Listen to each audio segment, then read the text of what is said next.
11 groupmates na mamumuhay bilang isang Taoist sa loob ng school for 1 full day. And if we don't find Tao or balance, babagsak kami sa performance na ito. Taoism ay hindi lang religion. It's a lifestyle about living in harmony with the natural flow of life.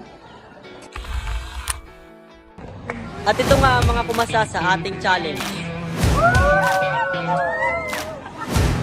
Bago kami magsimula ay i-orient ko muna sila kung ano ang kailangan nilang gawin bago magsimula ang challenge na ito.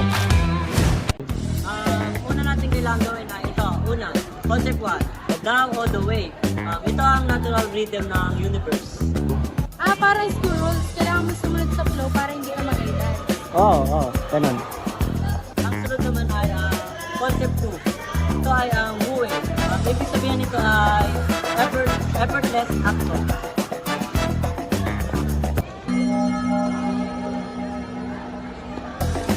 Sir! Hoy, ano yun? Go with the flow. Ganun nga. Ayun nga guys, ay challenge accepted daw. Ngayon ay titingnan naman natin kung paano nila in-apply ang pagiging isang Taoist. Let's go! So ayun nga guys, ay ipapakita natin ang isa sa pumalag sa ating challenge. Tingnan, ito siya oh. So ano ang naging problema mo ngayon? Sobrang daming deadline. I think I'm gonna be... Stop! Gamitan natin ng Wu Wei. Let the information flow naturally. Huwag mong i-force ang mind mo. Kumbaga, just go with the flow. Hey!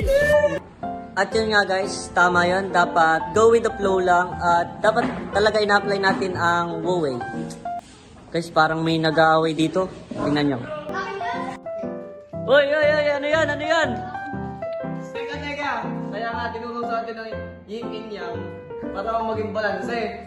Ano ba kayo? At yun nga guys ay nagkaroon ng kaunting problema pero nasolusyonan naman agad.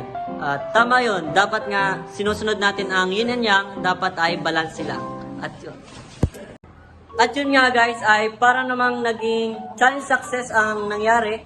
At bago ko tapusin itong video na ito ay tatanungin ko muna ang dalawa sa nag-participate sa challenge na ito.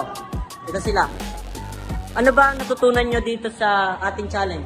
Natutunan namin na dapat ang yin at yang ay laging balik. Tama ang sinabi nila.